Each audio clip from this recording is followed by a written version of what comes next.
Good afternoon. Welcome to the 2023 Bradley County HCI Workshop. I trust all of you here and those of you watching wish to propose a project for funding and are representing a 501c3 organization, a governmental entity, or government-appointed board, committee, or association. I am Lori Moultrie, Bradley County HCI Administrator. In 2000, Bradley County received approximately $15 million from the sale of Bradley Memorial Hospital. Recognizing a healthy community is important to all citizens, the county chose to invest the funds to benefit residents in the areas of health, wellness, and quality of life. The county created the Healthy Community Initiative Committee, HCI, to be both a funding and a coordinating body for organizations that voluntarily cooperate with HCI in providing projects that improve the health and well-being of our community. The Commission appoints one representative for each district, and the county mayor appoints two representatives to the committee. The final decree defined the scope of the Healthy Community Initiative as health for programs and projects that have the purpose of serving unmet healthcare needs within the community regardless of the ability to pay. Wellness programs or projects that have the purpose of educating the community on the physical and mental aspects of maintaining and improving one's health. Quality of life programs or projects that enhance or improve the physical or mental health of the citizens of Bradley County. The Bradley County Commission identified the following areas for primary consideration: capital projects that will provide recreational opportunities for Bradley County citizens, and capital projects that will leverage other funding such as state, federal, or grants from private foundations to enhance health, wellness, and quality of life. Bradley County does not fund programming, but rather bricks and mortar type projects. If you have a programming project, please contact the United Way HCI Committee. This is probably the perfect time to mention that applicants are not permitted to apply for or receive both HCI funds from Bradley County and United Way during the same year. Speaking of the United Way, they regularly undertake a community needs assessment, which may be found on their website. The 2022 Community Needs Assessment identified the following needs: stable housing, access to health care, access to quality child care, transportation, substance abuse, and domestic violence. Meeting any of the aforementioned needs will certainly bolster your proposal. As I noted earlier, eligible HCI applicants include local governments, state agencies, commissions or boards established by local governments, agencies established by the state of Tennessee, and 501c3 organizations. It is important to note projects ordinarily funded as a part of local government will not be considered. Bradley County has awarded more than $1.5 million for projects in our community. Past project awards range from $5,000 to $70,000. You can see some items on the screen there.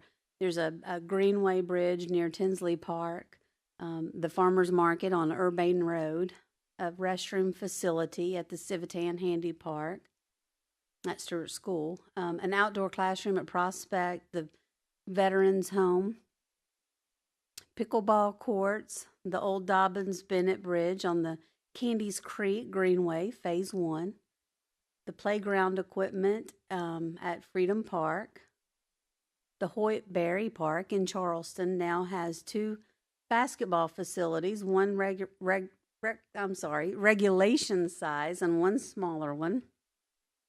The Boys and Girls Club, multi-purpose courts and pavilion, ball fields on Minish Road, Life Bridges Medical Clinic, Freedom Park Pavilion, So those are some of the things, some of the pictures that we have of some projects that have been completed with the help of HCI funds. This year, Bradley County has $120,000 to award for projects. There are a number of key deadlines that needed to be added to your calendar. The first is November 9, which is the deadline to submit letters of intent. The next date to add to your calendar is December the 15th, which is the deadline to submit full applications. The committee will not consider letters of intent or applications received after 4:30 p.m. on the deadline dates. Please note, I am available to provide a procedural review of your application or letter of intent prior to the deadline. The letter of intent allows you to introduce your organization and to tell the story of your proposed project to the HCI committee. Regale the HCI committee with the story of your proposal and how it will enhance our community. Make a compelling case why your targeted audience wants this project and provide evidence that they need the project. Include all benefits to the targeted population, both direct and indirect. Make sure to include a project budget, your organization's current fiscal year budget, and a list of your board of directors. Your story should be long enough to cover the pertinent information of the project, but short enough to be intriguing. The HCI committee's initial assessment of the letter of intent determines if the project is within the scope of healthcare, wellness, and quality of life. Enticing letters of intent will be invited to submit a full grant proposal. You successfully baited us with the letter of intent, and now it's time to set the hook. Just like with the letter of intent, make certain all requested information is provided. Whereas the letter of intent was a short story, if you will, the full application is a deep dive into your proposal. Be dynamic and captivating, thorough and concise when telling your story. Be factual and provide evidence for every claim. This is not the time for conjecture. The HCI committee assesses each application with the help of the checklist and evaluation form. Use the checklist, which will be included in your application packet, to ensure all required information is provided. I implore you to objectively assess your application with the checklist and evaluation form prior to submitting it. If you can check all or most of these boxes, you can rest assured that you have a strong application. If awarded, you are required to provide quarterly reports to the HCI committee, March 31st, June the 30th, September 30th, and December 31st. These quarterly reports confirm to the committee that your project is progressing and is on track. Please submit these reports to me by the due dates, and I will share them with the committee. Bradley County HCI grants are reimbursement grants. Upon completion of your project, you must submit a reimbursement request worksheet, including paid invoices and confirmation of payment. 2 HCI committee members and myself will make arrangements to meet you on site to conduct a site visit. Following a positive site visit, we will sign off to release the funds to your organization. You may submit one reimbursement request at the conclusion of the full project, or you may break your project into phases and submit reimbursement requests at the completion of each phase. Just remember, any submitted reimbursement requests must be verifiable. We got to be able to see that what we're reimbursing, the work has been completed. Let's see. With each reimbursement request, you must demonstrate that benchmarks are being met according to the schedule that you provide. You must also maintain an accounting system to properly account for all grants and matching funds in addition to the HCI funds. A report detailing the expenditure of HCI grant funds is required at the completion of the project. Again, I urge you to maintain meticulous accounting records. Your reimbursement is contingent on these receipts, invoices, and payment records that you submit. Also, please note funds spent prior to the fully executed HCI contract will not be reimbursed. All project expenditures must take place during the terms of the contract period. Any changes to your project must be submitted in writing to me, and I will submit those to the committee for them to review and to approve. There is the full timeline on the screen, and so I ask you again, mark your calendars. November 9 at 4:30 is the latest you may submit your letter of intent via snail mail, email, or hand delivery. Now that the cycle is underway, please direct your questions to me. Our committee members are no longer allowed to discuss with you potential projects, so please feel free to contact me anytime at 423-728-7105 or at lmoultrie@bradleycountytn.gov. Do any of you have any questions today? No? Well, before we go, I want to share just a couple of cautionary tales that we have encountered over the years. If your project requires building, concrete, asphalt, please select a reputable provider that guarantees their work. I understand that your cousin's spouse's nephew is just starting a business that offers a significantly reduced rate. But just remember, they're brand new and they're inexperienced. In one scenario, the organization realized prior to the work being completed that the work was subpar. Luckily, recognizing that during the process, they had time to pivot to a reputable provider to complete the project.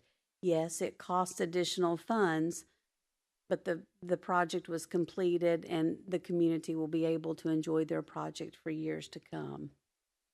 In the other scenario, it took about 1.5 years to realize that the work was subpar, and that organization had to demolish all of the work that had been done and replace it on their own dime. So I urge you, get a detailed plan of work from your provider, get a work guarantee from your provider, and talk with their references. Another scenario involved a provider billing for more services than they provided. It's been several years ago. I can't recall if it was asphalt, concrete, or something, but the company billed them for, let's say, 25 yards of concrete. Well, during the site visit with myself and a couple of the committee members, we realized that there were only about 10 yards of substance poured. So we didn't pay for the extra. You know, the organization had already paid for the 25 yards. We only paid for the 10 that was actually there. So the organization had to eat those costs. I promise you, if you will maybe get in touch with a friend or an acquaintance that has some experience in these fields to be an extra set of eyes for you, I think your due diligence will pay off and save your organization a lot of headache and costs. Lastly, we are in a time of inflation. When you submit your project and your project budget next month, I suggest that you consider including a contingency plan. What may cost $1,000 in November could potentially cost $2,500 in May when it's time to actually pull the trigger and purchase it. And HCI awards an amount that doesn't change. So if your project needs $10,000 in HCI funds and you realize that they've jumped their cost to $15,000, HCI will not change their awarded amount, because typically we award every penny that we have each year, so it's already accounted for. So carefully, I say all that to say carefully plan your costs. Are there any questions at all? I'm trying to look. I'm not so sure that let me check online and see if anyone has any questions there.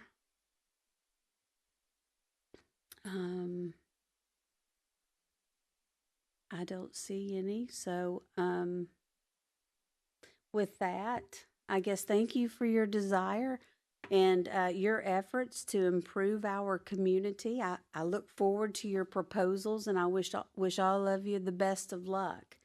I have letters of intent for you at the podium and some general procedures for HCI if you'd like to pick those up on your way out. And otherwise, I look forward to seeing you before 4:30 on November the 9th. All right. Thank you.